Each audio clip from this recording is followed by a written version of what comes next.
The views and opinions expressed on the Big Llama Show are those of the host and guest.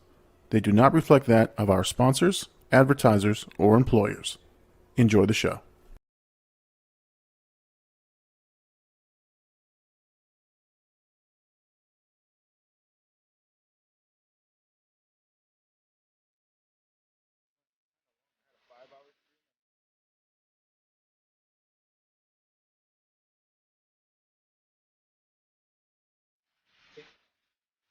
Those people who are haters, they're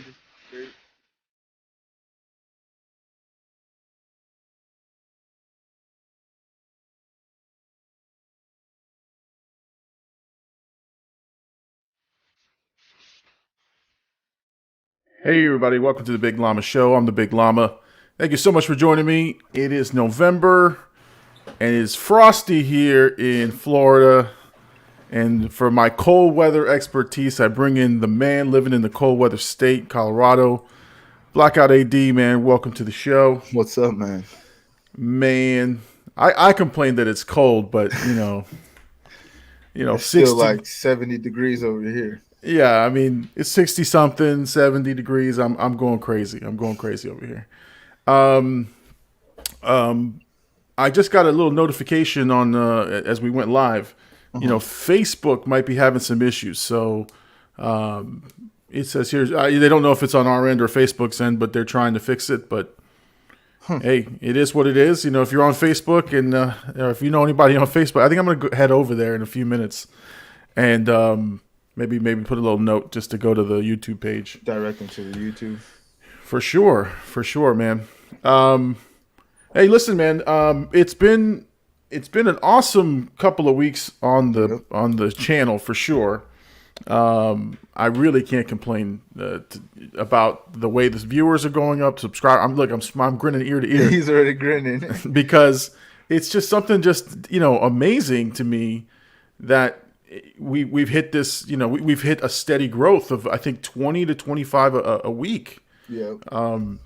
Which is awesome. But before we get there and we start thanking people, it's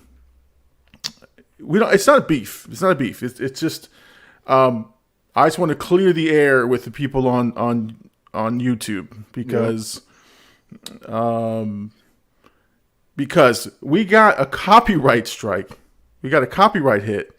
And this is going to segue into your channel, which we're going to talk about. We got a copyright strike from Cinna's people.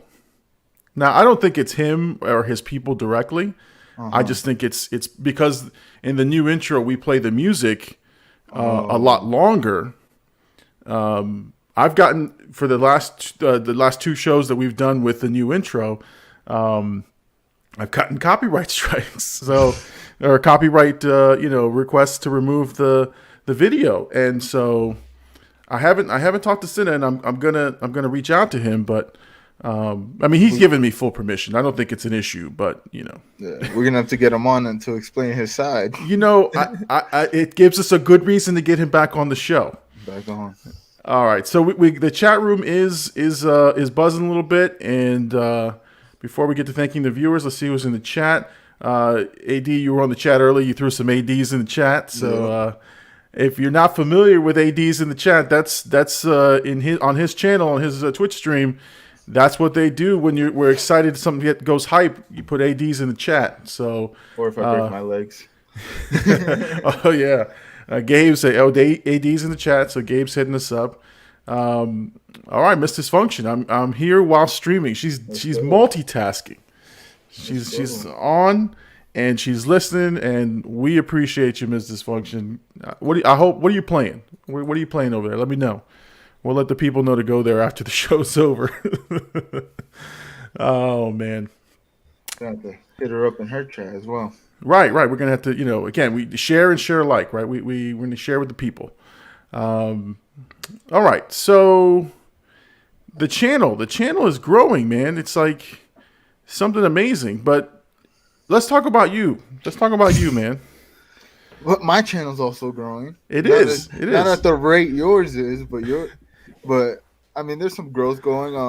I've noticed the last couple episodes, not episodes, but last couple streams that I've had, I've gone up legitimately looking back at the numbers, it was like last 5 streams I've had 5 or more viewers concurrent at a time. So I mean, we're growing in terms of size of people coming into the stream. We're growing in terms of the chat, like chat engagement. Chat's going up a lot, honestly. I mean, and it's been happening quick. Like I'll get on, be streaming for like 20 minutes, and then I'll look over. I'm like, whoa, I got 9 viewers already. Like, so it's been happening at a steady pace. Last night was an interesting stream. I was testing the waters. Yeah. I was watching UFC 267. I believe it was 267, but we were watching the Usman versus Colby Covington fight last night, and we were watching. I got home just in time to turn the stream on and watch the last 2 fights with the stream, which honestly thought it was one of my better streams in terms of like content and like staying focused on something other than gaming. So it was an definitely interesting thing to do. I got December 11th off, and that's the next big UFC fight. So might have to do another one of these like fight companions on Black IED. Yeah, I mean, it was fun. I wasn't even watching the fight, but just listening to you interact and talk about the fight. And had I been watching the fight, I think it would have been more entertaining for me. But still, a great time. And then, yeah, you tested the waters a bit, man. Yeah. You went rogue. I didn't get no copy strikes or nothing, so it's cool. But I put the footage on. I put the footage out there. So also, I was probably like allegedly illegally streaming, allegedly. So I don't think it would have got caught either way. But I was playing the audio also, and that was another thing I was kind of worried about. But I kind of wanted to do it for the stream in terms of like having just background noise. You could hear the fight and hear the atmosphere in MSG. So, I mean, like I said, it was a good stream, and thankfully the chat was pretty live last night while I was streaming the fight, so it kept me engaged. It was a good way to expand the content. But let's talk about your channel. Oh no, okay. I want to hear about it. All right, How do you feel like that is growing like this? Well, part of it is I would say is the type of content that I'm putting out is stuff that people want. There's not 1,000,001 movie reactors, so I think the pool of people that I'm competing against is a little smaller, which is good. But I'm finding that it's not just the type of content; it's the type of movie. And I did some searches and tried to figure out sort of a good formula. And one of the subscribers told me today was I'm only one of maybe 2 YouTubers who covered that movie. And so it got instant traffic. It got 122 or something like that within the day. So It beat out Evil Dead, who's been out for a week. And so that tells me that there's an audience for that. But the numbers keep growing, and it's the amazing thing is now this it's after Halloween. People aren't looking for Halloween movies. Yeah. Field of Dreams is almost at 3,000 hits, man. I mean, it's insane that's a month and a half old that has been sitting out there. And it was a slow burn to get to the first 1,000.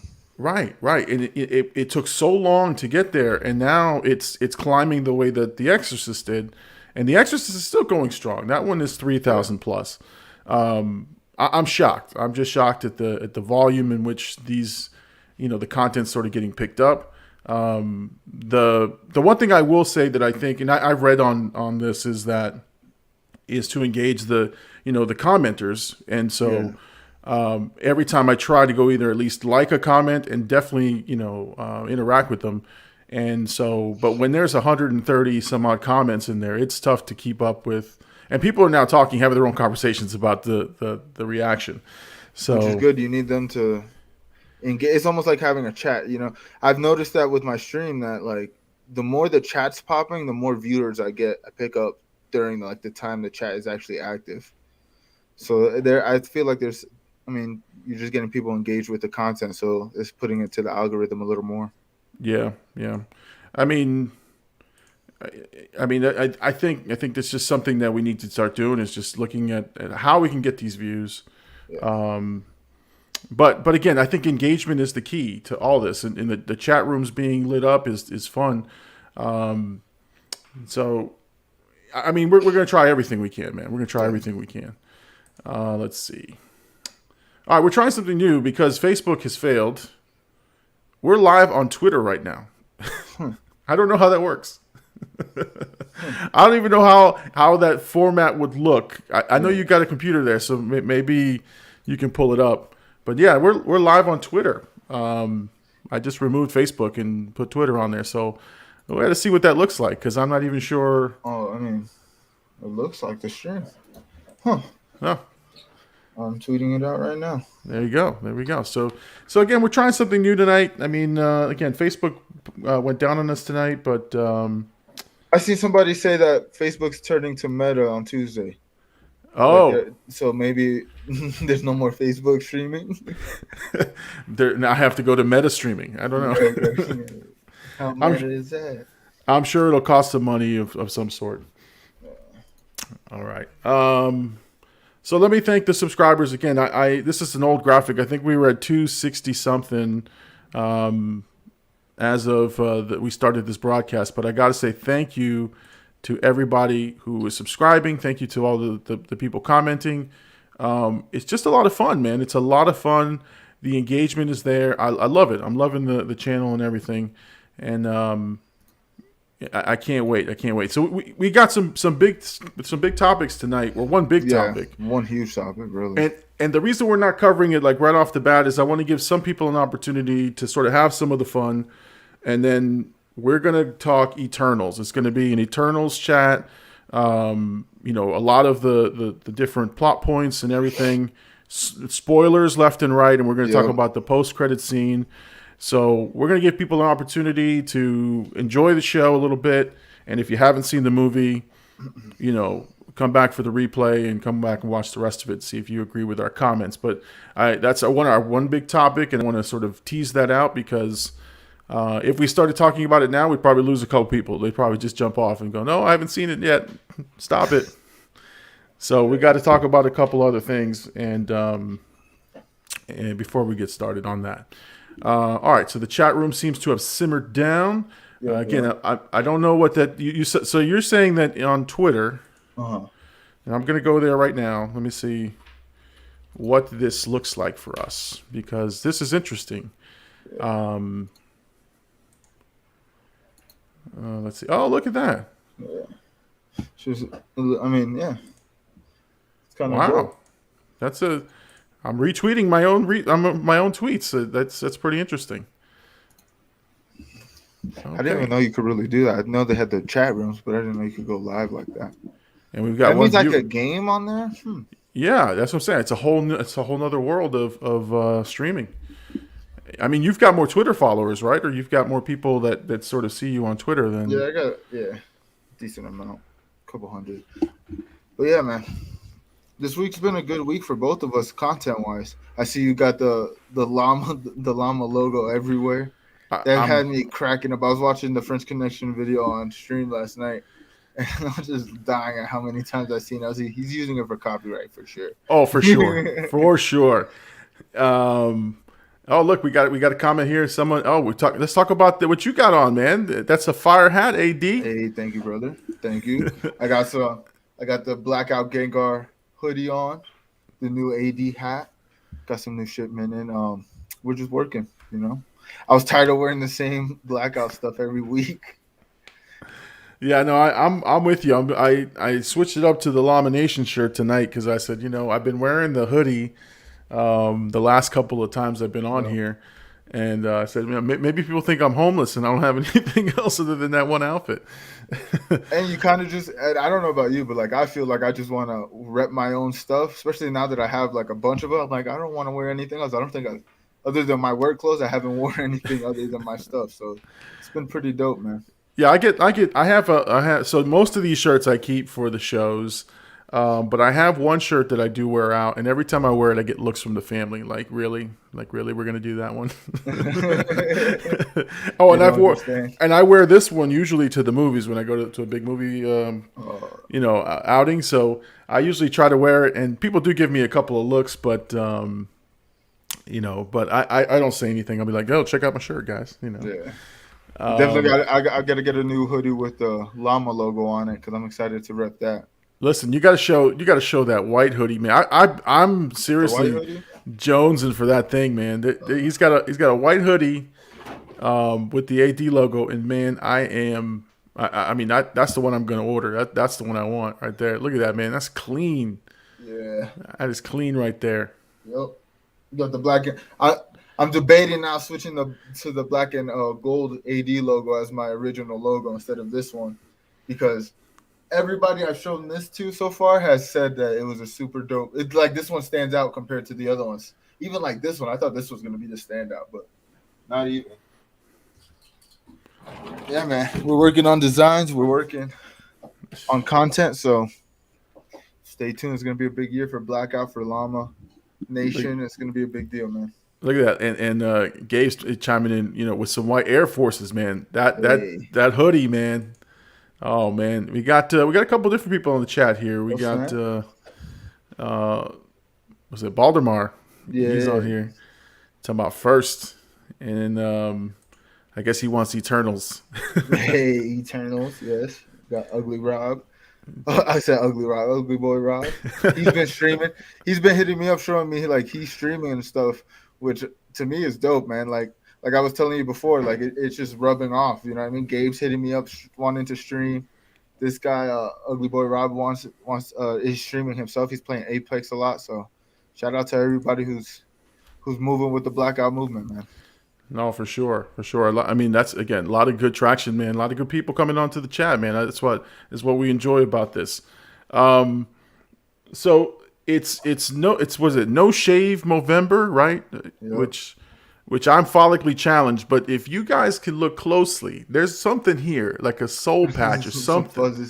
Some fuzzies that I try to shape. It drives Mama Llama crazy. It drives her crazy because she can't stand facial hair, and I don't grow it. I can't grow it. It looks terrible. But if you guys notice a little something here, this little Mo Shave Movember, little fuzzies. You gotta get a bald-headed llama and put it for No Shave.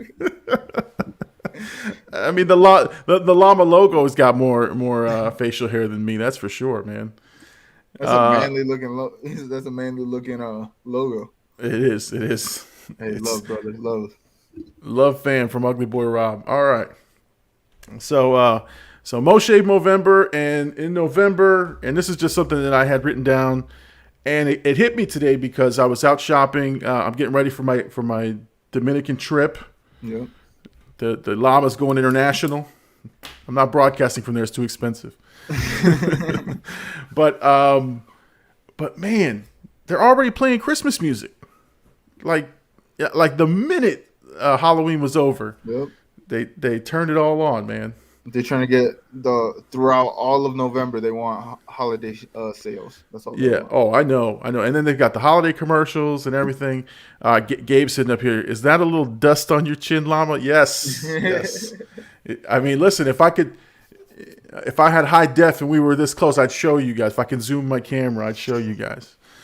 But can't catch him in 4K right now. That's right.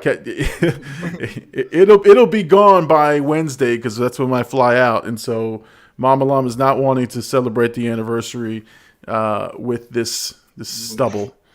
But yeah, man, 20 years, man. 20 years me and Mama Llama have been married, man. That's amazing. Thank you. I say it is, man. I didn't think I'd ever get to 20 years. When you first get married, you sort of think about people who say, I've been married 25 years, been married 30 years. Yeah. And it's so far away. It's so far away. And it's crazy. It's just crazy. Now I hit 20 years and I'm like, where did the time go? Yeah. Yeah. But that's a testament to you guys in your relationship, because not many people last a year, 2 years, 5 years, The longer it goes, the harder it gets. And you got from the looks of it looks like you got a strong family, strong, solid foundation for your family. So, hey, man, tip the cap to you, brother. Listen, I will say this, man. She is the root and the foundation, man. I help, man, but she is the foundation to the family. So the llamas do not exist without her around. So trust me, 20 years has been a blessing. So I got to say, early happy anniversary to me and Mama Llama next week. That's why we're leaving the country. We're going to have a little bit of time to ourselves. Yep. But anyway, so you can also celebrate your success as a YouTuber. That's right. In your first endeavor. And listen, I wasn't joking. So for people who are watching or listening, I had said on a tweet, should I tattoo the logo when I get to 10,000 subscribers? I get to 10K. And that's a real challenge right there. So 10K subscribers, the Big Llama logo will go on the body. We got to get there. It's a That'd 10K. I'm gonna campaign for this. You better believe I'm going live on that one. Live from the tattoo shop. Here you go, guys. This is my tattoo artist, Philly. Yeah. But originally the topic we were talking about, and I had these two burning questions, right? Yeah. So we were talking about in November, people just jump on the Christmas stuff, and Baldamar's on here, but Black Friday about to throw hands. He's trying to get him a PS5. Oh my God, yeah, that's gonna be awesome. Let's see, better have the vlog, yeah. When I go get the tattoo, for sure, we're gonna have definitely. I mean, for channel content, we gotta get there and got to reveal it at the end. Yeah. But yeah, the two questions I had about the holiday season before we get to talking other topics,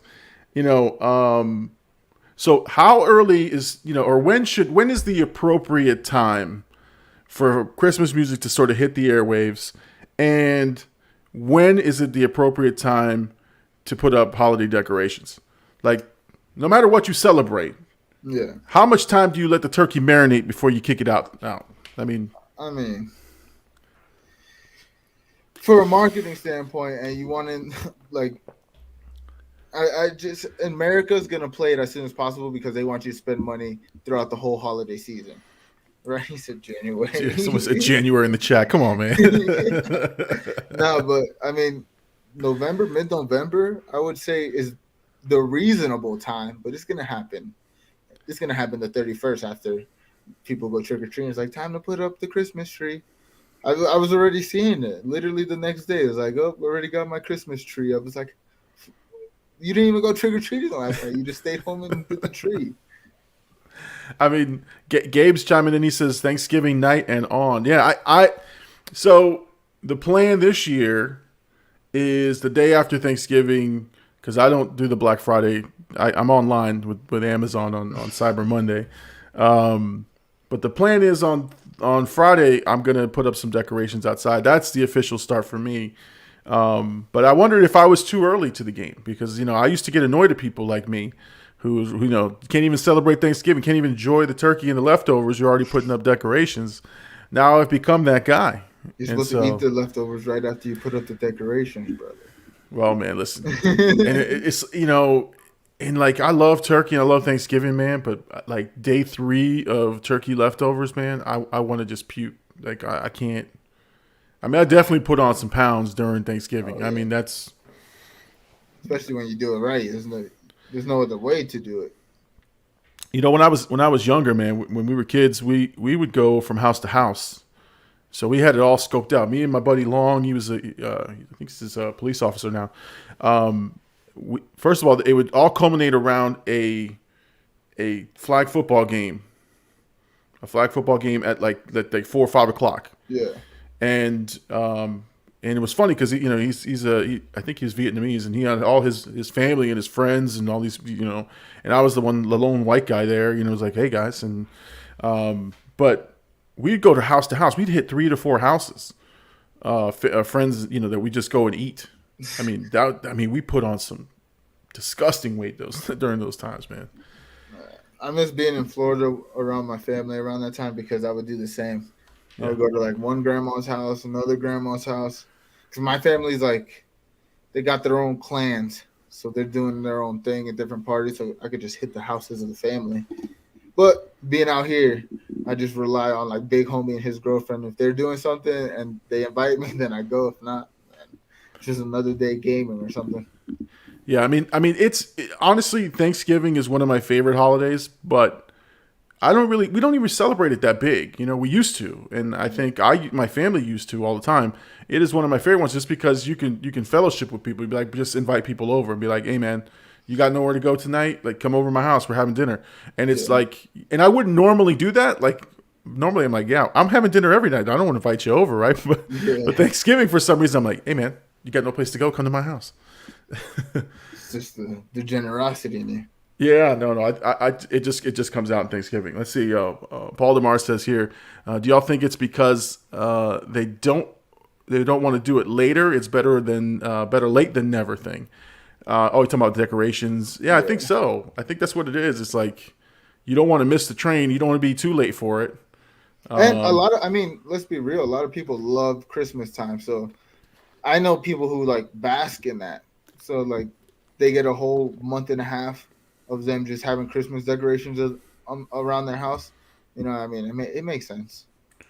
Yeah, I mean, and it's fun. Listen, and this is, and I didn't want, when I was thinking about this topic, I'm like, all right, when I bring it up, like, we got to talk about the good and the bad, right? It's also bad for people who've lost family members or who have, don't have such a great family. And so you have to rely on the generosity of friends and other extended relatives. Yeah. And it's a great time to celebrate. I reminisce a lot. I go from happy to sad, man, because it's like, I'm very thankful and happy about the family that I have and the things going on. And then I think about, having lost my mother and her not being around for Thanksgivings and Christmases. So it goes back and forth. But, I always think of other people. I think that's why my heart opens up during this time. Is just like, I want people, if I can help somebody enjoy a holiday, I want to do that. So, not to make it all sentimental, but that's just, one thing that when I was writing it down, I go, yeah, we got to talk about that piece. Yeah. Let's see. Ugly Boy Rob says you got to get that pernil, right? Ooh. The pernil. Yep. Oh man, I don't get to eat pork at my house, man. My family doesn't like it too much. I don't eat pork chops. I don't get any of that stuff, man. Oh, pork chops, man. Yeah, no. I mean, so when at work we got the cook who's back there. He's from the Caribbean. He makes pernil and he makes all this stuff, man. So when he's got oxtails and all that stuff, I'm like, yeah, man. Like hook it up, man. Cook it up right now. This is my only time to get some. And then Gabe's talking about facts to Ugly Boy Rob. Yeah, he likes that pernil too. Yeah, we grew up on that. Oh, yeah, AD, you're welcome at my house any day, brother. Hey, thank you, brother. Appreciate you.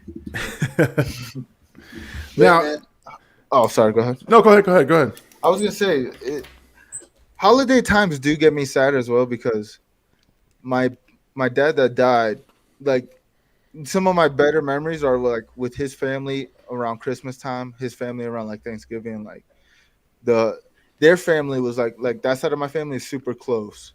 So they're always all together when it comes to like holidays. And my other side of the family is like everybody's separate. They do their own things for the holidays or whatnot. So it gets me kind of sad thinking about like my dad dying and not being here. Like, wonder how like connected my family would have been if he was around. You know what I mean? Maybe we wouldn't have been so far apart like growing up and stuff. So yeah, I think about that a lot, like throughout the holiday times. Yeah, I mean it's the same. Yeah, it's the same with me. I think my mom was the glue that connected both sides of the family, and so on my dad's side, which they're still around, and they and I purposely don't. Not purposely, but me and my father don't have a good relationship, so we don't connect. So I sort of stay away just for my own. But I do miss that. I do miss the big family gatherings. When I was a kid, those were the memories. I remember running around and getting my first sip of beer at like 8 to 10 years old from a crazy uncle who was drunk at the party. That type of thing, and eating all this food that my grandma would make, that type of thing. So. I mean, like I said, man, you can't just say that it's all happy and go lucky. I think there are some people who are, really sad and really suffering during the holidays. And like I said, we're not trying to bring the show down, but you got to talk about the realness of it, which is, there's good and there's bad. But the bad is that they start these Christmas songs way too early. I mean, Mariah Carey is kept in her. Hey, that's the biggest meme I've seen in the last couple of weeks. Where it's like we're getting close to October 31st. It shows Mariah Carey defrosting, or like her dressed as Jason and she takes out the mask and now it's her. Like, no, I mean, she thrives in these times. I mean, listen, man, for her, like, I don't think at the time that she made that album, because it's like the soundtrack of the holidays now, like. If you don't play that soundtrack or you don't hear at least one of those songs, it's not the holidays.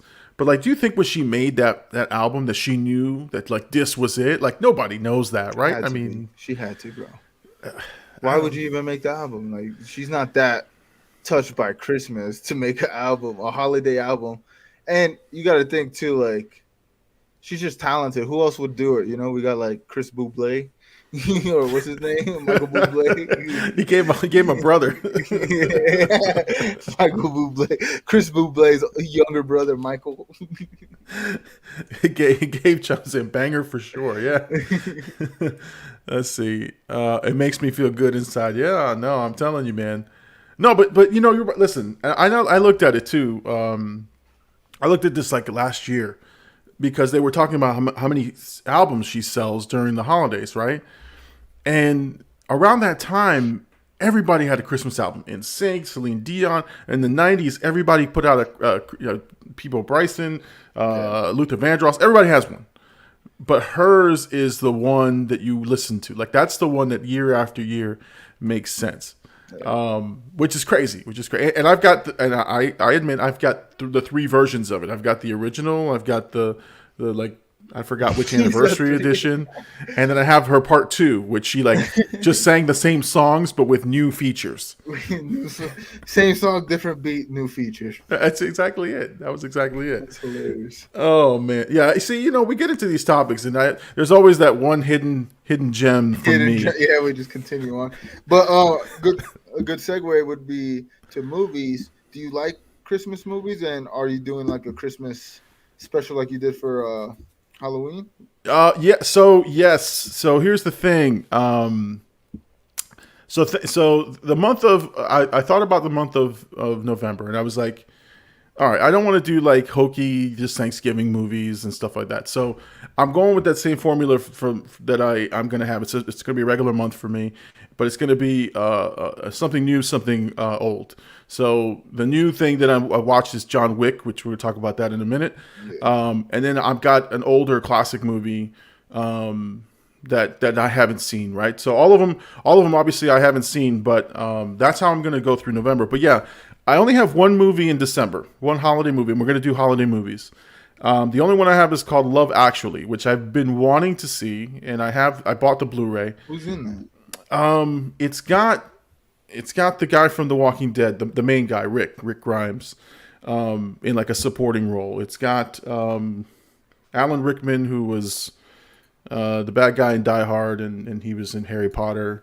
There's like a bunch of A-list stars in this movie that I've seen, and I'm like, oh my god, I have to see this movie. So I've been wanting to watch it, and I said, you know what, I'm gonna save it for the channel. And so I bought the Blu-ray. I'm gonna do that's my only Christmas movie I have picked. So I do need help selecting movies for December. So I'm gonna put that out in the tweets, but yeah, we'll have a Christmas edition or holiday edition on the channel for the month of December for sure. If you're watching right now, let him know in the chat what kind of holiday movies you would like.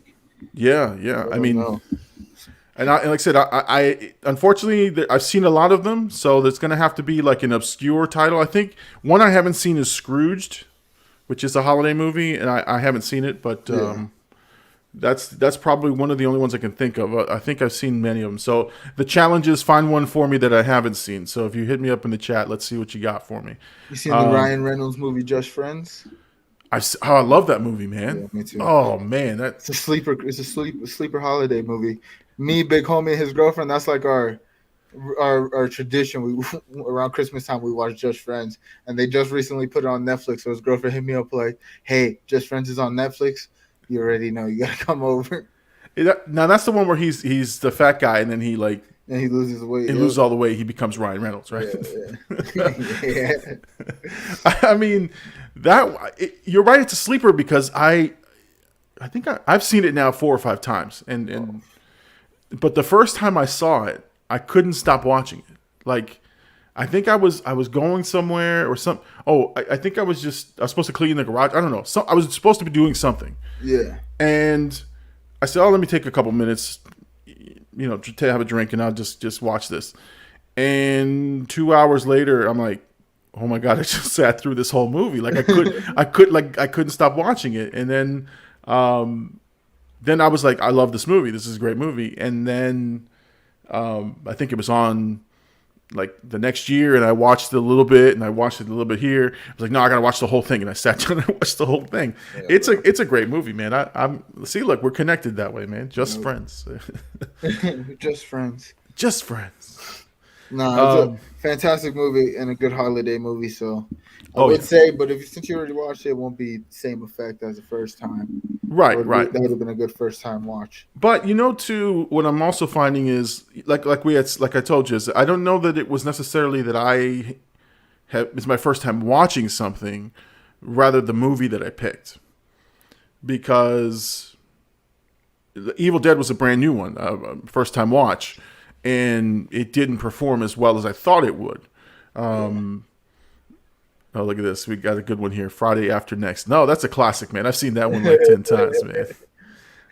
Yeah, man. That's Santa Claus stole my rent. I mean, that's Damon. Oh yeah. That guy Pimps in Distress. No, I love that movie, man. So Friday After Next, that's one of my favorites. So no, I think it's sometimes it might be what I pick. So in the holiday, I may have to do one that I've seen before. Yeah. Because like an obscure holiday movie may not be so entertaining for some people, but if you want to know my thoughts on like Elf or something like that, which I've seen a million times, I may do one of those. But I don't know. I got to see what comes up in the from the subscribers and from people sort of recommending things. Yeah. You get enough time to scour the internet. Yeah. So I want to talk about this one here, which is The French Connection.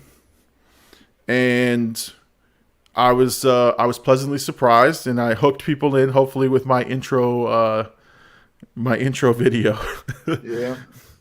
But it was my honest reaction to the end of this movie, and if anyone's watching or has watched this particular one, the only reason there are big llamas everywhere, the logo is everywhere, is definitely for copyright purposes.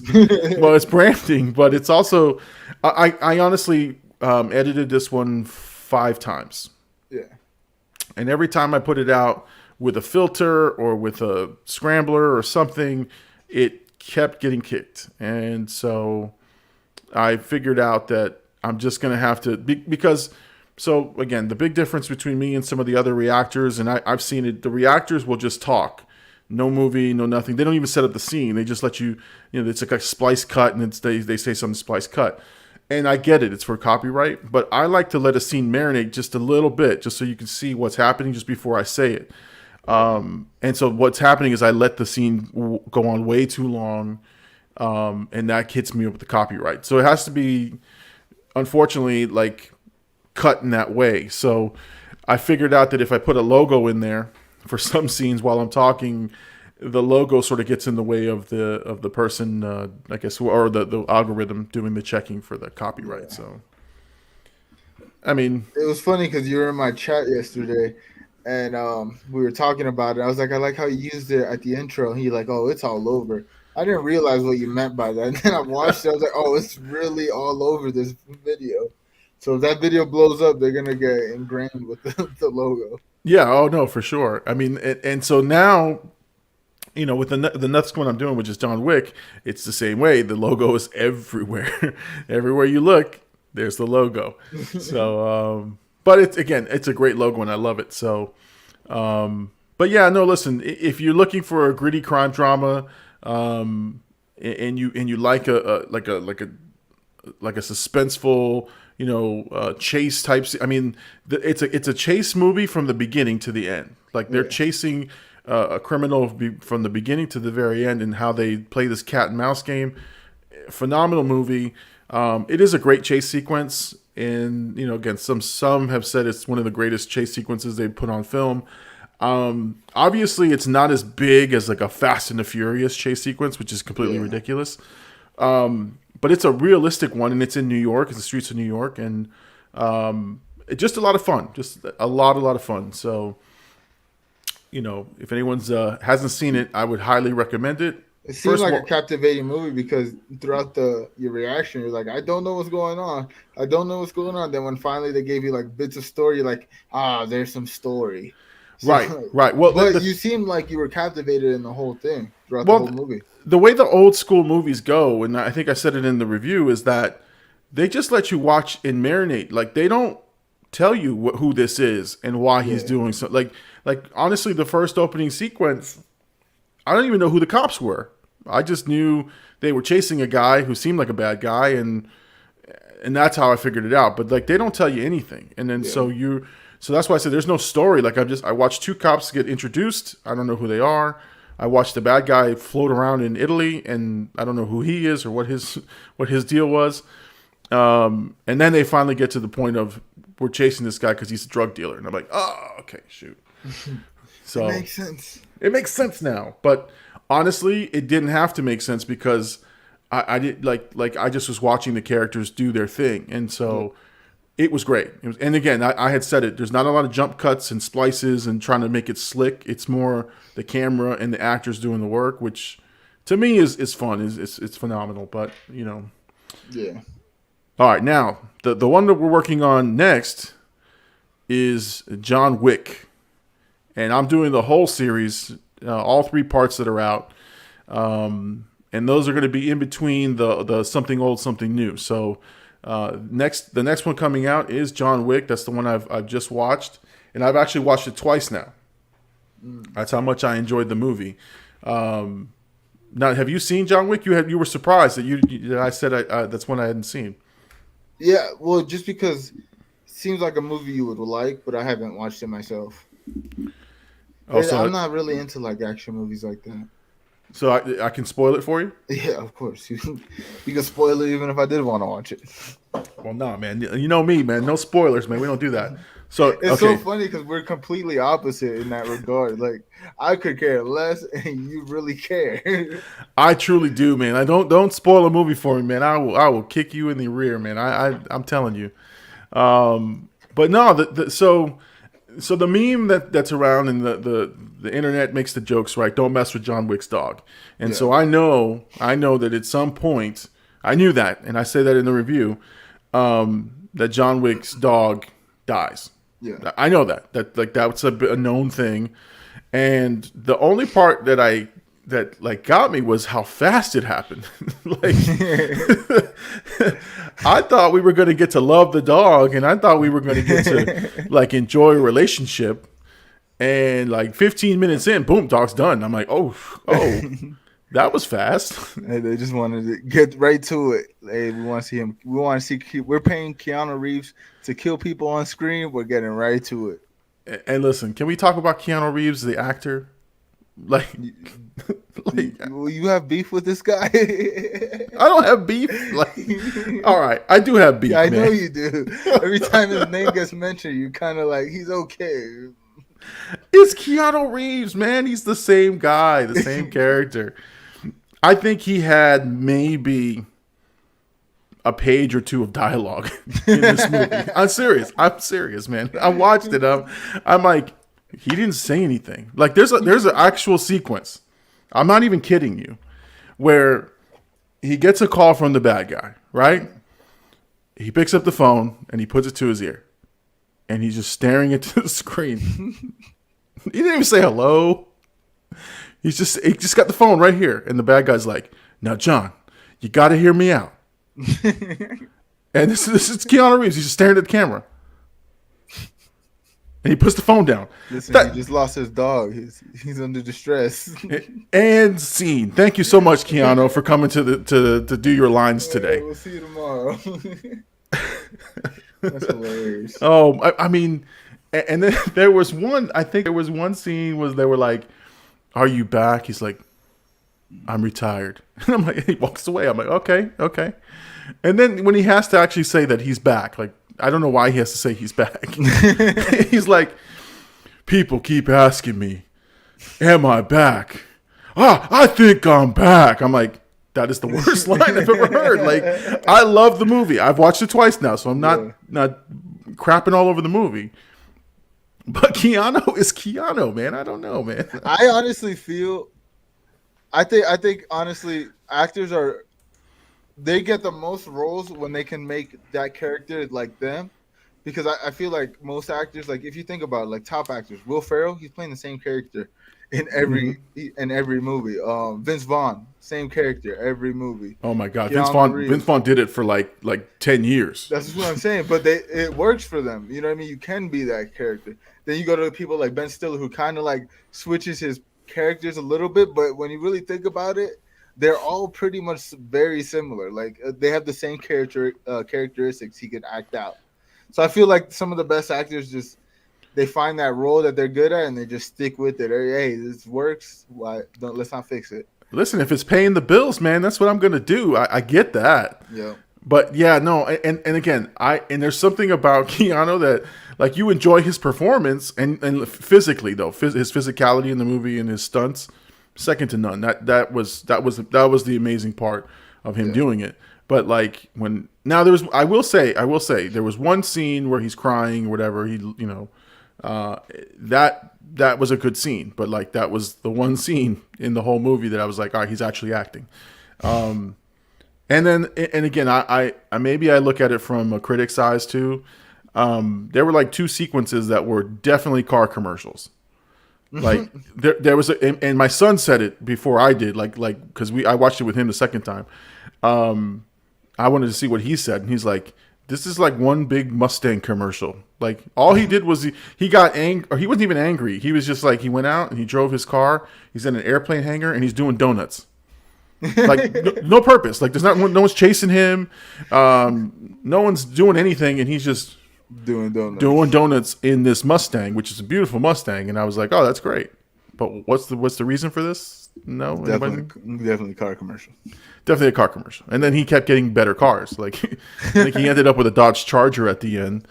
But anyway, so Keanu Reeves and John Wick. Yeah, I can't wait for you guys to see my reaction to that one. Look out for that on the Big Llama Show channel. I honestly give Keanu some credit, right? And I say, but I do say Keanu is Keanu. That's essentially how I wrap up his performance and what I saw. So John Wick should be a very, very interesting one. All right, before we get to our main topic of the night, let's do a couple reminders, a couple things that we've got going on. Obviously, if you're listening to this on the podcast, you've found the Big Llama Show podcast. Thank you so much. If you're watching this live, this is always replayed as a podcast on anywhere you find podcasts, Google Podcasts, Apple Podcasts, which is our main provider right now, Spotify. And we're also looking, there's a Anchor, which is run by Spotify, is doing a video podcast service. So I've already put in a request to test that, because we could just give them our upload from the live stream to see if that's something that we could possibly do there. So everyone is experimenting with video podcasts, or it's a part of their it's sort of a part of their reach. That not only is it you can hear it, you can see it. So yeah, we're gonna try that too. So if you like podcasts, check us out. Make sure that you let your friends know, and make sure you subscribe, follow us on all of those podcast apps so that you know when we post the coverage. And there'll be one up tonight, about 20 minutes after the show's over. Apple Podcasts stay consistent last week? Yes, it did. Nice. It's been the top one. I think it's at 50-something%. So it's a large volume of where our people are coming from, and the unique listeners keep growing. So nice. So it's been very, very good. Last week we unveiled the big logo, right? We did an unveiling for the logo. Hold on, let me get the right. But I have something new. We have something new. So we have the logo. We talked about the logo last week, and we were very, very excited about it. Yep. That's why you see it blown up everywhere. It's on all the videos. So thank you so much. Who was it again? It was Hercules? Hercules, yeah. Hercules. Thank you, Hercules, for that. He had sent me an email, and I wrote him back and thanked him so much for it. But because we have... I laughed at him when he told me that. He's like, I sent Big Llama an email. I was like, hit him on DM. He's like, oh, but I sent him a PNG. So I was like, whatever, man. You just made it weird for yourself. No, it was cool, man. I addressed him as his proper name as his email came in. Because like the email came in and it has his real name on there, and I'm like, do I say Hercules or do I say his name? So that it was weird for me. He made it weird for me. No, but so one of the logos he sent me was the white lettering.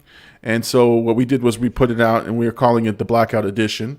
But I'm trying to be very careful, and I put blackout like the full blackout, not the PLK blackout. But now we've got it for any dark colored shirts and things like that. So if you want to support the show, again, we're not trying to make a lot of money on this stuff. We're just trying to get the word out, get the merch out there. Go to the merch store. The links in the descriptions. Get the Blackout Edition. Yeah, it's the Blackout and Llama, the Blackout Llama collaboration, and that's where the logo is. And so very, very excited for that one. Yeah. I mean, right. Is it safe to say you're an honorary part of Blackout, huh? I never want to say that I am something unless it's official. So like remember to do an announcement video. We did the 20 some odd episodes, and when I finally put the intro together with us officially on there, I was like, well, I don't know if it was official. I'm like, dude, we've been doing this for 20 weeks. I mean, it should have been official, but. He hasn't asked me to go steady yet. That's right. We're still friends with benefits. We're still moving. No, but I think I was talking about it on stream. I was like, now that he's using the logo with the blackout on it, I was like, bro, he's using the logo with the blackout on it. He's the only other person besides blackout people that have a blackout shirt. And I was joking on how it's bootleg. I was like, he's the first person to bootleg blackout. Like, this guy's as much as a part of Blackout as any of us. I mean, you know what I mean? Like, he's actually putting the brand out there as well. So, look at Gabe's got his I want a Blackout Llama hoodie for Christmas. We're gonna have to get all the loyal listeners something. You join the Patreon, you get it. Oh man, that would be a lot of fun. So yeah, Gabe. I'll send you the link to the merch store. Send you a card with a freaking QR code to the merch store. We got something free for you. It's a little QR card. How to order. There's some instructions. They already got it in the cart, so you don't have to do the work. Or just Venmo me the money, man. I'll send it to you. No, I don't want to take any direct payments, man. I can't do that stuff, man. All right. So that's it for our plugs. We've talked for a little while, and we've given everybody the fun. But now it's time, and we're gonna put some comment here, right? Eternals spoiler talk. So if anybody is out there, I'm gonna see if I can pin it to the top. Oh, look, I can put myself in timeout. All right, so Eternals spoiler talk. So if you haven't seen the Eternals, there's your chance to tune out now. If you are listening to the podcast, go watch Eternals, come back, finish up the podcast. Let us know if you agree with our comments. But or if you're simple like me and want to know what happens before you see it. Right. If you're okay with hearing what's happening in the movie before you go see it, then before we get to this, if you really think about it, right? We grow audience. Half of the people are going to agree with me, where it's like spoilers, and then half of people are going to be like they don't want to get spoiled. It's going to be a weird dynamic in our chat. Like, no, don't spoil it. Yes, spoil it. It's going to be a weird dynamic. Gabe already. No. Oh man. Gabe's got to go, man. He's torn. Does he stay and support the show, or I don't know. Gabe. I mean, we could give him our opinions, our humble opinions. Don't go to the movie and see this. No, I'm kidding. Support Marvel. Yeah. So Gabe, we'll look, it's spoilers, man. We're gonna talk spoilers. Well, listen, we'll try to get into the spoilers. How's that? We won't slap you in the face with them yet. I'm gonna give you one right off the bat. Well, all right. So again, we've done like 2 or 3 minutes of spoiler warning. So if you stayed on this long, it's your fault right now. Yeah, It's on you. It's on you. Now, my people on Twitter, I don't know. I don't know what you're doing over there. I don't know what that looks like over there. I forgot Twitter. I forgot Twitter was even on. They're watching us right now. Hold on. I'm sending a tweet right now. Spoiler talk now. I'm just gonna tweet that out right now. Spoiler talk now. So if anybody stumbles upon it, man, I'm telling you, I've done my best not to be that guy. Yep. Okay, let's see. Gabe saying it's okay, just lay it on me. All right, so first thing I got to say about Eternals. All right. And you know I got to eat crow because I was shitting all over this movie. Okay. It was better than I expected. I will say that. It's better than what I thought it was going to be. Yeah, but yeah, okay, I get it because you had low expectations of this movie. Very low. It was way low for this movie. Yeah. I mean, we went. It's the first time we go into a movie saying, "I hope this movie doesn't suck." Yeah. And that was bad. I mean, that was bad for us to say that, but it was better than I expected. That's for sure. I don't want to say it was better than I expected. It was as good as I expected it, but it was prettier than I thought it was gonna be. If that makes sense. Like, oh yeah. What's her name? Chloe Zhao. She did a wonderful job directing it. I just think personally there was too many storylines. Oh yeah, and that's my beef with it too. And we can. I think that's so. The main thing is, I like to know why people have powers and how they got those powers. Like why you have certain gifts and these things. So I would have preferred a more traditional origin story on most of the Eternals, like why they have the power that they do, how, you know, and I get that in the end you sort of figure out why you don't know that, like because of the celestial sort of master plan. Yeah. But I would have liked to know why Kingo does the hand thing, right? Why Athena has the you know, can just conjure up the blades, right, and the spears. Why the one has the supersonic speed? Why the other guy is like Superman, but for Marvel? Like, you know, I want to know why they have these powers. And so because I didn't know that, I was sort of like wondering, you know, and that's what I was thinking about the whole time. Like, man, he's like Superman, but why is he made this way? Like, why was he developed this way? How did he get those powers? Why don't they have those powers? You know? I was looking at it like it was marketed like these guys, like all of them. How many are there? 10. Sorry, there's 10 of them. So I was thinking all 10 of them were gonna be like super powered in their own way. But when you really think about it, it was only Icarus who was the really high level powered. Besides the brawler, I forgot his name, but he was kind of like Gilgamesh. Yeah. He was kind of like the brute, but Icarus was clear above the strongest one out of all of them.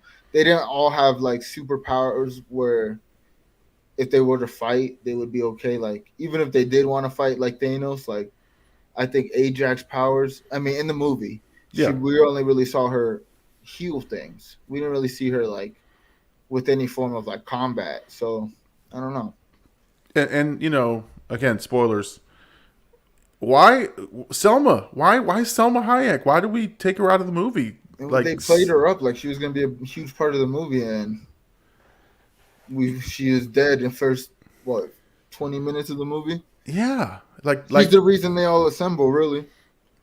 And listen, and that's the problem, and I think that's the problem that this movie has, is she could have been the heart of the movie. Like that scene, that betrayal, right, should have hit us with some emotion. But it didn't because it was too fast. You didn't have time to get attached to her, or even know why you should be attached to her until like after the fact, which I think they explored, that she was like the motherly figure. She was the one talking to the celestial, and so that scene, if you take it and you move it to later in the movie, I think has a more powerful impact. Yeah. The fact that I already knew that she was gone, right? Like, you know, Icarus's betrayal, right? Like that had no weight, that had no emotional weight to me because of that. You already knew what happened. not even that in terms of like what happened with Ajax and him, but him as turning into like the quote unquote villain of the movie towards the end of the movie where they're fighting him. Like I didn't really feel any like danger when it came to him. Like it just felt like they knew what to expect when they're fighting him. They kind of, he kind of knows what to expect fighting them, which is like two brothers fighting, and then like at the end being like, all right, well, the fight's over. There was like no real. I mean, the deviants were underused in my opinion, and the was it Crow, the deviant Crow, Mm-hmm. I thought was severely underutilized. Like I thought that was going to be a compelling villain. Like he was absorbing the Eternals, taking their powers.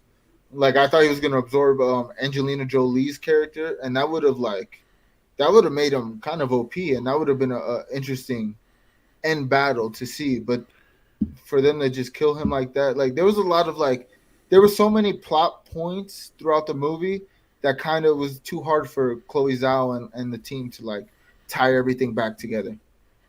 Well, and the deviants should have been on their side. Like they were all fighting towards the same thing, which is like not another like his clan wants survival, the Eternals want survival of the planet, Yeah. and so like they should have been able to get on the same page and say we got to team up to take care of the celestial not to come into Earth, and we all can survive. But Yeah. all of a sudden they're like, why are you why are you against us? Like I don't understand. It was too. There was too many things. You're right. There's too many things that they had to tie up, and then the Black Knight thing was just like, why did we even have to know that he was there? I don't know. Yeah. He was so underutilized. Yeah, I mean, he was just literally there was think about it. There was two different love triangles. And the second love triangle didn't even make sense in terms of like how the characters were acting throughout the movie when the turn happened, when you find out like Oh Sprite yeah, is in love with Icarus. It's like none of this makes sense. Like you just threw this in. There's already a love triangle with a dude we haven't seen since the first act. You know what I mean? Or the second act. So it's like he was definitely underutilized. I think he was just introduced in this movie just to move the plot forward and have the end credit scene, which was kind of a dope end credit scene because it had people talking.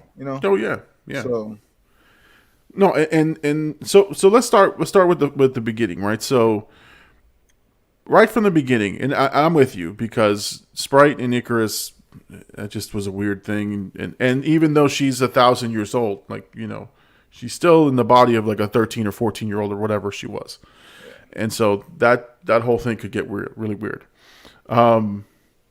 But like even the time jumps, like that didn't make any sense, like. yeah, And that tells me there was too much story for this one movie. Like yeah, they honestly should have, they honestly should have done the old school, like the origin of the Eternals, right? Like, and that would have been part one. yeah. That opening scene. I mean, the opening scene was one of my favorite scenes. Now, Yeah. don't get me wrong. The action in this movie was pretty good. Oh yeah. Yeah, it Throughout, was. like I was entertained throughout the action scenes. CGI was okay. Like I see a lot of people like kind of pooping on the deviants a little bit how they look. When it was like dark out, like some of the bigger fights was like super dark out. They looked all right, so I Yeah. enjoyed that. The powers looked dope. To me the only drawback was the story. Like there was just too much, and I think it was a more compelling story within what we got because the movie was long as well. It was like 2 hours and 30 minutes. Like they could have cut some of that out. And also I think she was trying to do something different with the direction of like having the flashbacks throughout the story. But I think she would have benefited with having the first act just be like them in the primal areas. Yeah. Like even if you flash forward a couple years throughout the first act and then bring us to the present day. Right. Right. That would have made more sense to sort of say, okay, these are the Eternals, what they've been doing all these years, and then you're right. Then flash forward to I think the dagger that changed civilization or whatever. Especially since it was what it's an hour and a half. You give us an hour of like the old school at the front of it. We kind of care about the characters. We can get a little bit of their backstory through that. You jump forward to like let it play out the same way, and I think it'll be a little better movie cohesively. Well, and you want to know why they're all apart, like why they separated, right? Like that's a better. So if we again, so if we resplice the movie, and you did the all of the old stuff where they're growing and they're learning and they're going through the ages, and you see how they impact the technology, like that would have been more impactful, for them to have a split, to say, you know what, we're at a point where we need to split. And then when you fast forward to now, you know why they split, and you know what happened, and you know that I have to go I get to get the band back together, and we have to do this together. Yeah. So that's the part that wasn't cohesive, and that's why she had too many stories to tie up. Yeah. And again, that's the problem with the movie, is that there's just too many things happening, and then there's just no emotional investment in the characters or the story. And now there's cool things. Again, we talk about cool things did happen. Yeah. One of the guys that I really liked was Fastos, Yeah. and how he had the technology. Like that was his superpower. Was he's a mad scientist, and he knows all the technology. A lot. And I'm going to put up this little graphic here, because this is the controversy, right? Was that he was a homosexual character. He was a gay character, and he had a husband, and I don't know, man. From what I've read, people are one-starring the movie because of this, of the different things that they've done. It was again, I think it was very diverse. Yeah. And it was fine. It wasn't. I don't think it was forced. But you have people who don't agree with that kind of stuff, and they're review bombing the hell out of the movie, and so, which is sad. But one of the things I try to focus on the movie, right? But in that scene where Fastos, kisses his husband, you can audibly hear some people in the theater, like it wasn't like, when someone kisses on camera, usually it's nothing, right? Yeah. But you can audibly hear the silence that was in the theater and the uncomfortableness I think some people had with that scene. And so to me, that shows that we need more of those things. Like, you need that to be more open and more, it doesn't have to be like a cringe, right? It's more of an accepted thing. But it's the controversy that this movie is getting, is that scene they think was forced, and they think that the changing of the one character, I forgot her, that she's disabled, has the hearing impairment. I think she was a white male in the comics, but nobody really knows about these characters. Nobody really, honestly. And she's really deaf. Yeah. So that's another thing. Like, she's not just acting. She is truly disabled, and she is represented now on film for anybody, and she's got the American Sign Language, and she's doing all that. Like, that to me is the reflection of what the people are going to go see your movie. Yeah. I think when it comes to like the representation, they did good. I don't think it was forced, but I definitely think they played off of it. If that makes sense. You know what I mean? They played off of it, but it definitely wasn't like, I didn't feel like they were just pushing narratives out there. Like I said, my only problem with this movie is the storyline. And I think this movie is getting hurt from a lot of negative press before the movie, because we were pooping on it a couple episodes back. The critics were, before the movie, all last week, all I saw was bad reviews, how bad it was doing on Rotten Tomato. But then when you look at the audience score, or at least the day that I went and watched it, the next day, I believe it was like 83 to 85% audience score. So clearly the masses are liking the movie.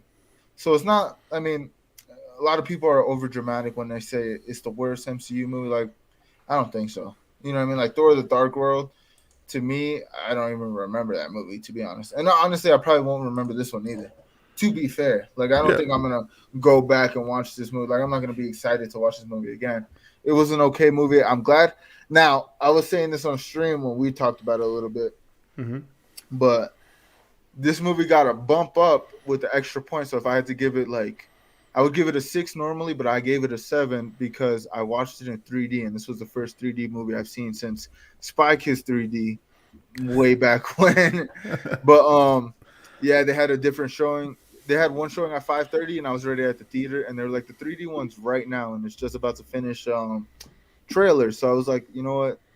Let me see it. It felt like a cartoon. Like I felt like I was watching a cartoon. So to me, it got a point for that aspect. Like I said, it was visually beautiful. It's just the storylines didn't really make sense to me in terms of like why have so many, because it's clear that they had Cersei be the main character.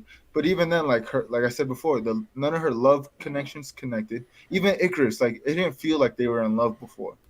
It just felt like they were like they seen each. They were like ex buddies. You know what I mean? No, And you're right. now they see each other. It's like, oh, I kind of still feel something about you.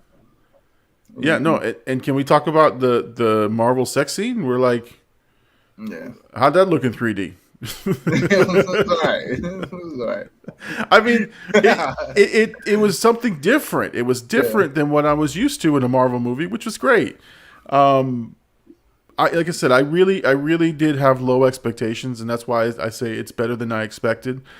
But I enjoyed the movie. I was okay, you know. But I did have all of those questions and things that you did, and we talked about the plot points, and you know, the best part I think in this was the humor coming from Kingo's character. Yeah. And his which assistant. is yeah. Oh my God, him and his assistant, which was Kumail Nanjiani. So that to me was a lot of fun, and I think that's what I was looking for in the movie. To me, the most heartfelt part of the movie was when his assistant, when he left and he said he didn't want to fight, which was another thing that kind of annoyed me, because to me he was the funniest character. Him and his assistant's dynamic was Right. great when he was around. Like his dynamic with Sprite.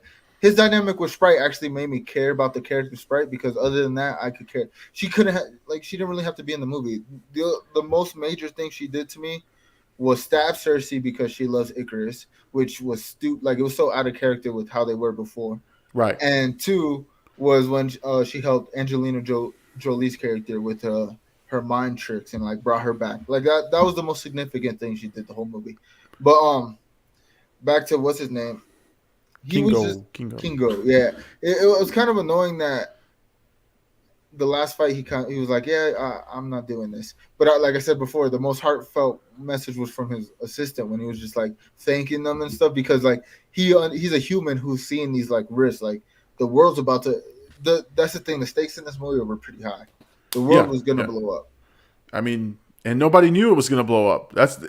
And see, that's the thing. I think not that you needed people to know that it was going to blow up, but like that happened. Like this giant thing is going to come out of the world, and nobody knows anything other than they're just disturbances of earthquakes happening. Yeah. But movie overall it was a good movie. yeah, no, I did just the guy's name something Gamel. What the guy with the strong fists? Gilgamesh. Gilgamesh. I thought that guy was one of the better Eternals characters, and I would love to seen him in. Oh, hold on. Big homie just says here. Sorry, I'm late, boys. Hashtag Llama Show. Big homie, we're talking Eternals. He go see it? No, he didn't. He didn't see it. So, big homie, we're on Eternals. Spoiler talk. So I don't want to ruin anything for you, man. But I don't know how you feel. So just letting you know, we're in the midst of spoiler discussion. So I hate to turn you away, but if you want to stay on, man. We appreciate you.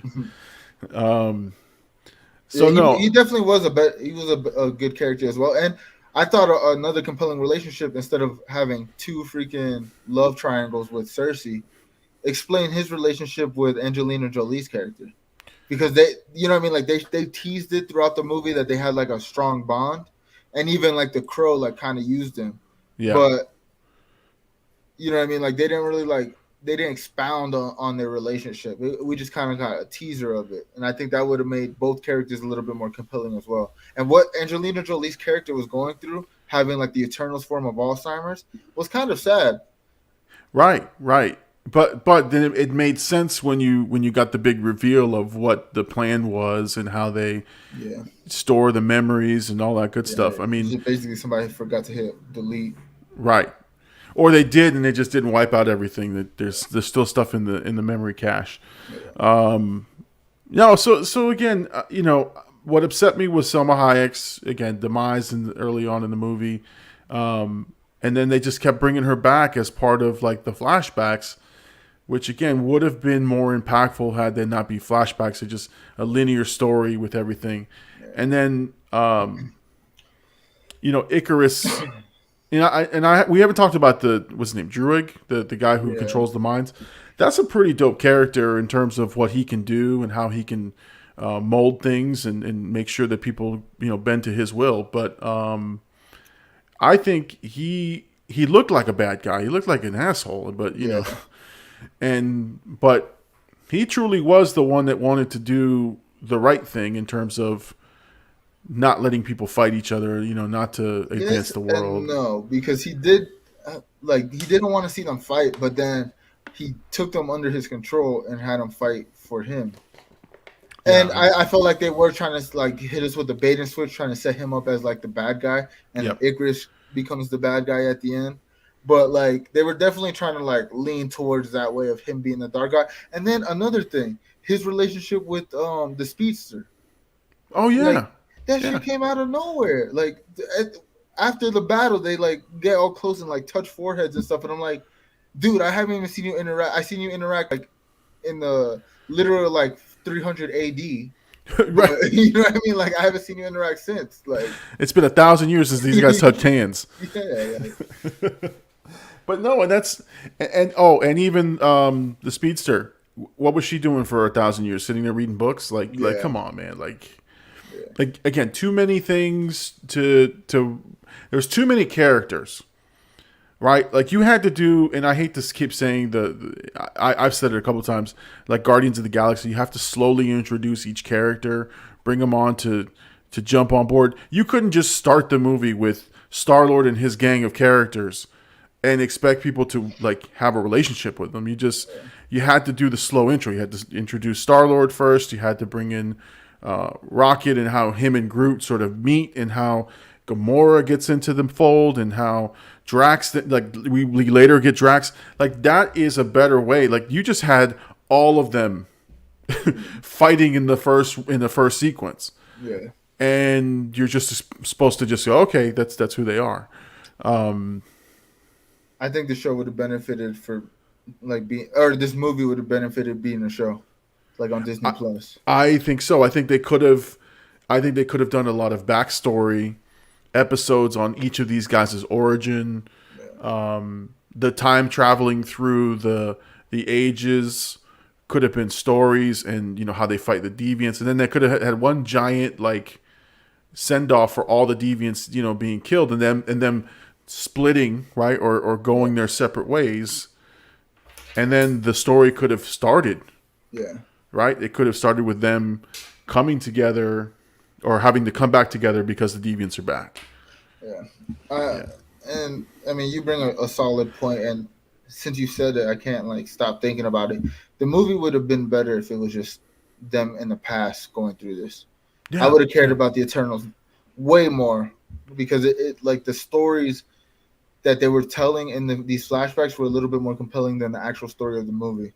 Well, I mean, there's actual history. Yeah. Like real life history that they're sort of toiling with, and that was the interesting part. The different empires and their influence on Greek mythology and the different, like, to me that was amazing. And even Phastos's development of the nuclear bomb, like that was riveting. That's like, holy shit, I want to watch more of this. I want to know how he developed it, how they like that could have been a whole episode, but maybe that's where they dropped the ball on this. And who knows, like if the pandemic hadn't hit and they had more time, or if they had, because honestly, to bring all these heavyweight A-listers together, it's a big undertaking. I think they've made this movie 2 years ago, right? And so, and then there was too many there wasn't enough use of was it Black Knight? Yeah. Dane Cookman, I think his name is. He was just a waste of time in this movie, and I would have liked to seen him in the fold, like get his powers or something. I don't know, but even then, like you're ruining his story if he has to all of Yeah. a sudden. And yeah, if you gave him powers, it's just another character. Like I don't Yeah, know. yeah. There was Well, too much. go Go ahead, ahead, go go ahead. ahead. No, no, No, no. I was gonna say like there was just too many characters at the start of this. You know what I mean? So like I could see why they didn't like utilize him, and they wanted. I mean, it's a good setup for the for the future, and like he does have tie-ins into like well the spoiler the end credit scene is him receiving a sword, which I forgot what the sword was called, but that's basically how he gets his Black Knight powers. But there's a version of the comic books, and I think this is where it ties into the voice at the end because that was everybody's big thing. You picked up? Did you get yeah, the yeah. There voice was book? it was Blade, his Yeah, Mahershala. Yeah, Mahershala Ali's character.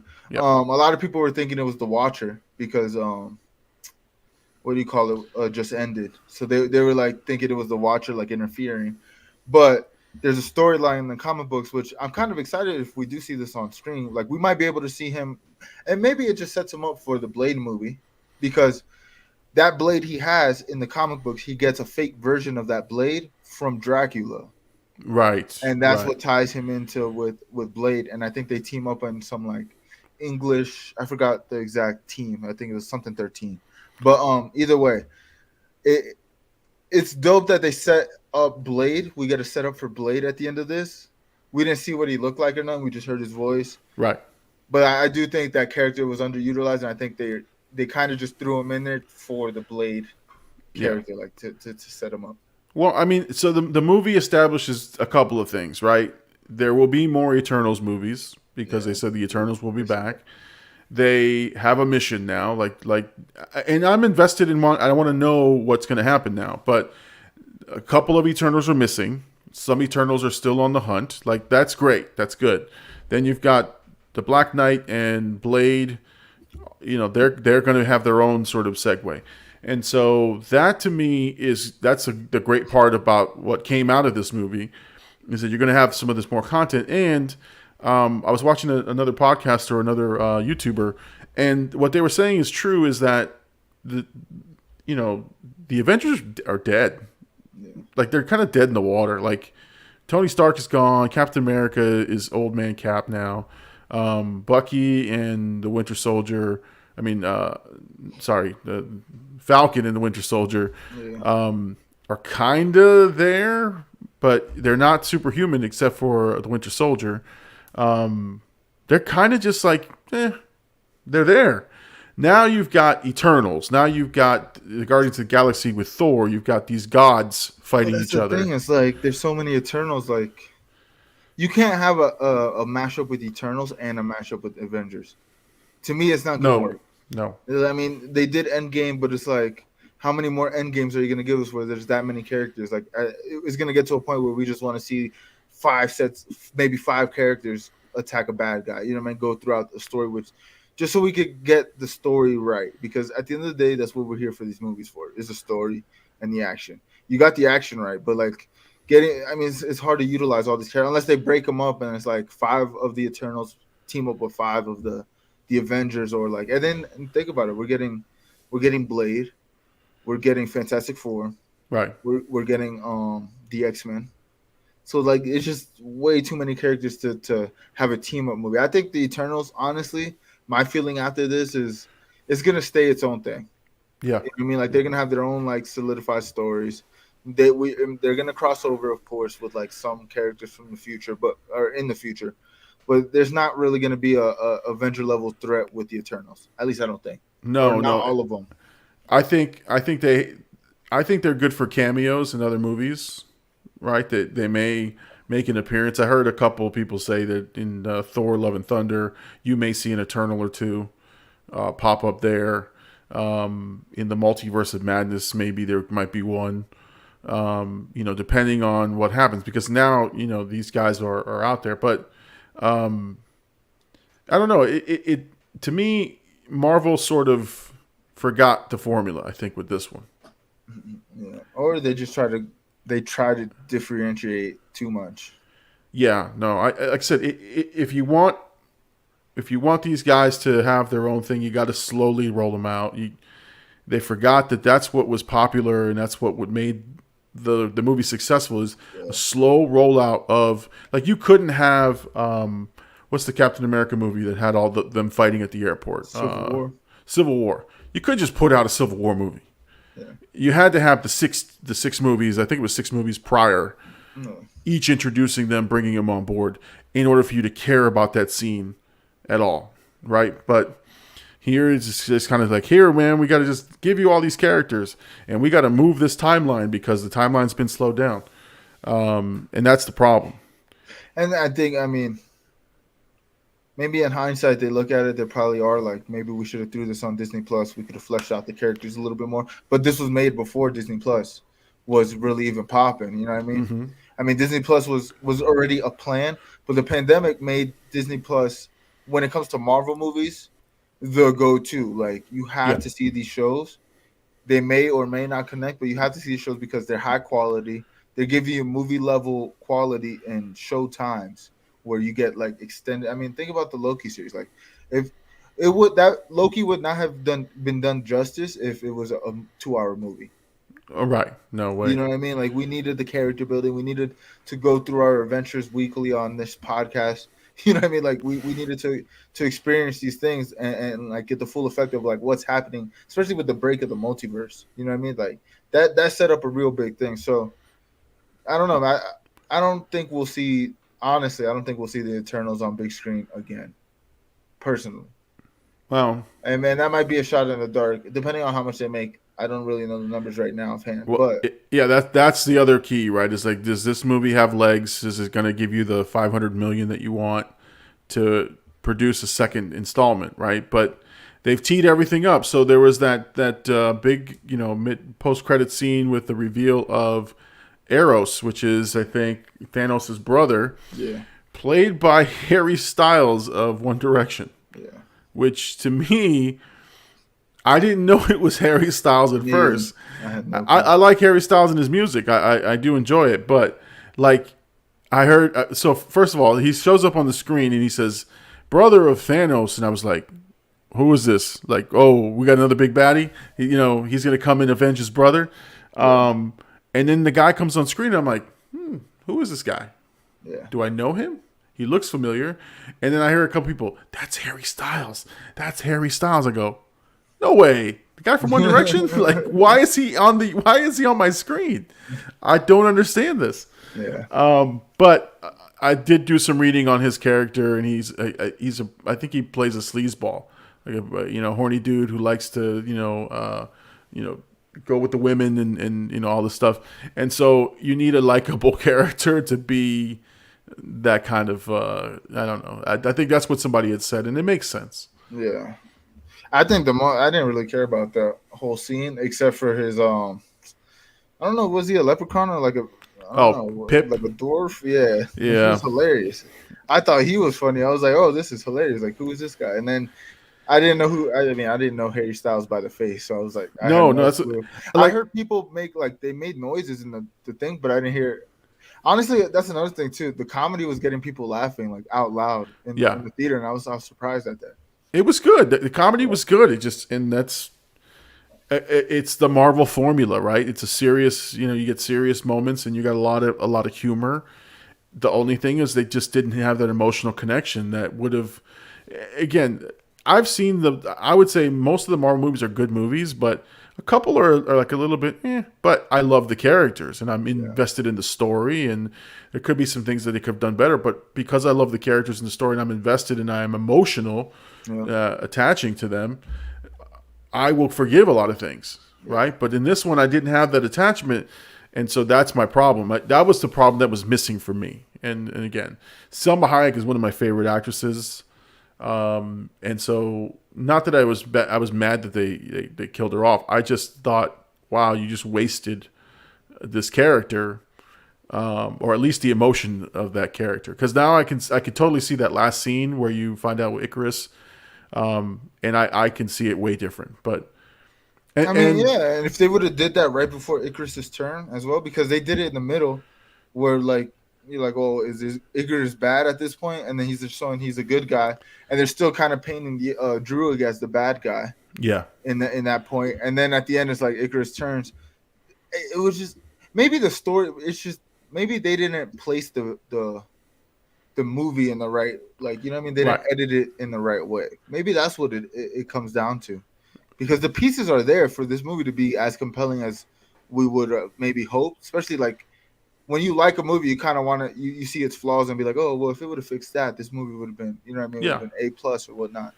So like seeing it back, it's like there was like the things they needed to fix it was in the movie. Like they made a cohesive movie. It's just yeah, how they yeah. placed it, how it like you said, there really wasn't no emotional attachments to any of it. And like we stated earlier, the stakes were high in this movie. For sure, for sure.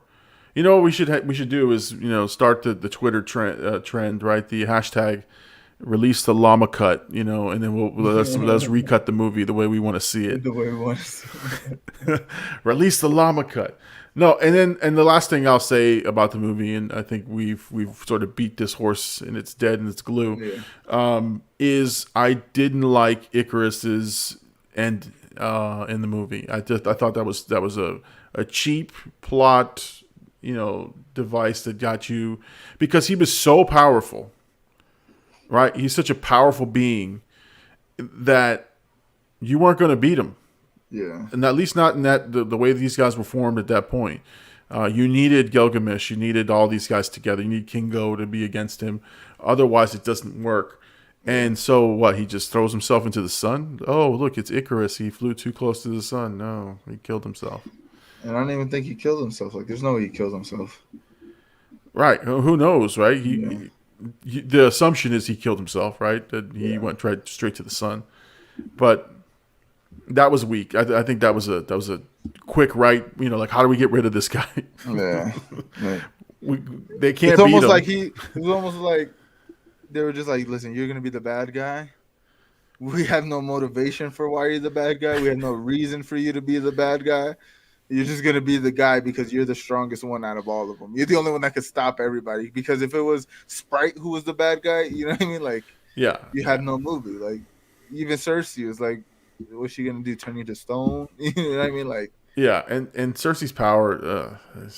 Anyway, the more you digest it, the more you bring it in, you start to tear it apart. Yeah. But like I said, so I will say this. So the one thing I will say is I don't agree with people sort of sandbagging the movie because it doesn't fit their narrative. If it's too woke or whatever for people, like I don't like that kind of stuff, and so I think it's ridiculous. So, again, judge the movie by its merits and by its messaging, whatever you want.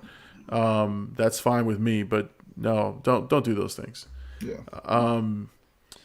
But again, that is what it is. So, let us know what your thoughts are in the comments. Let us know if you guys agree. I think we should splice this. I think we should put this as a separate video. So we might do that. The Eternals part? Yeah, the Eternal spoiler review. We'll put that out there. All right, man. I think we're at the end of our show, man. Is there anything you're working on this week, man, that people need to know about? No, man. Back. Like I say, every week we're back to streaming. I go to Florida at the end of next week on Friday, so which we kind of have to talk about because I don't know if I'll be around anything for the podcast Sunday. Maybe my phone will be like the closest thing I can do to record.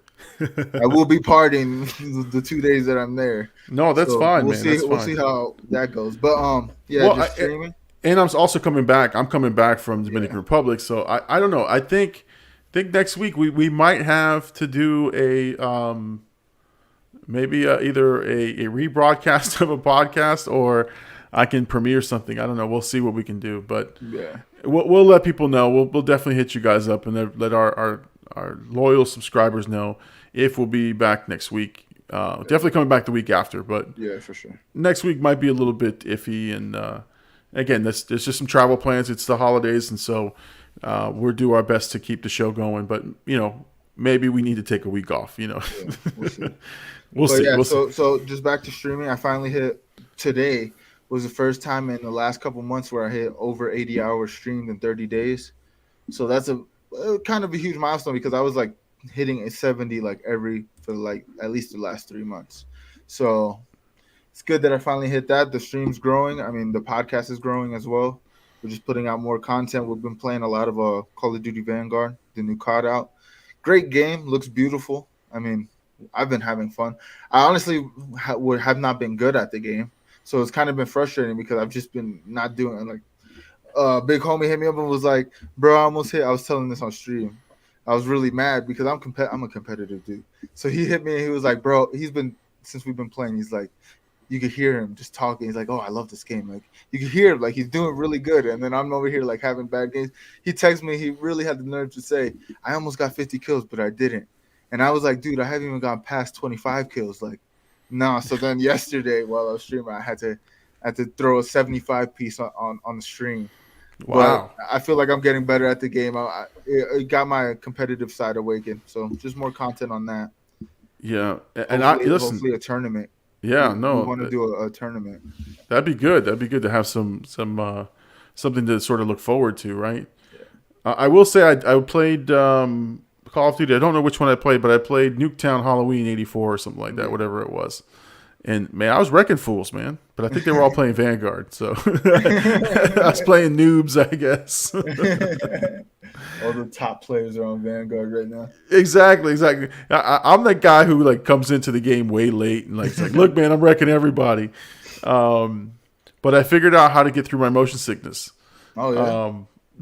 But it's not conducive to good gameplay. It's find the perch, sit, and fire.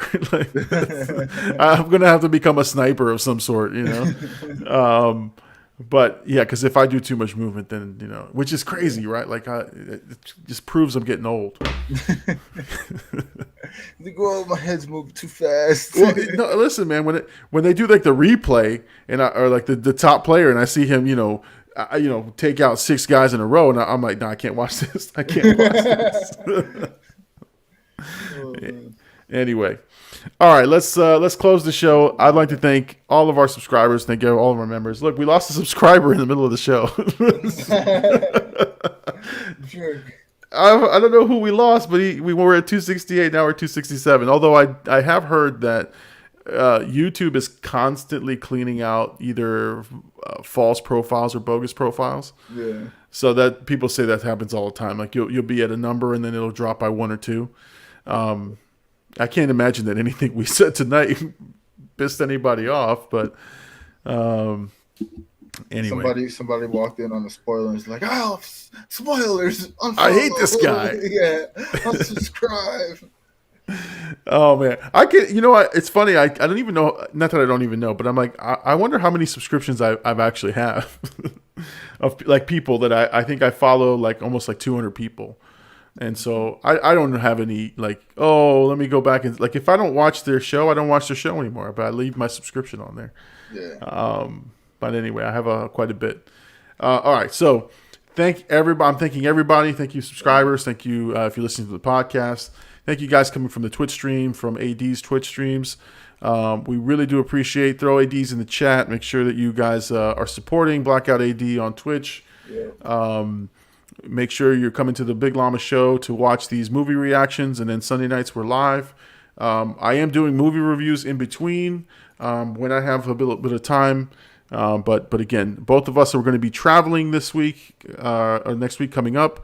So we may or may not do the live show, but again, we'll try to either put something out for people to watch, or we'll let everybody know, hey, we're taking a quick break, but we'll be back the following week. Yeah. All right. Well, thank you, everybody, for joining the Big Llama. I'm the Big Llama. Thank you so much for watching the Big Llama show. He's AD. He's in Colorado. Watch his Twitch stream, Blackout AD. Peace out, everybody.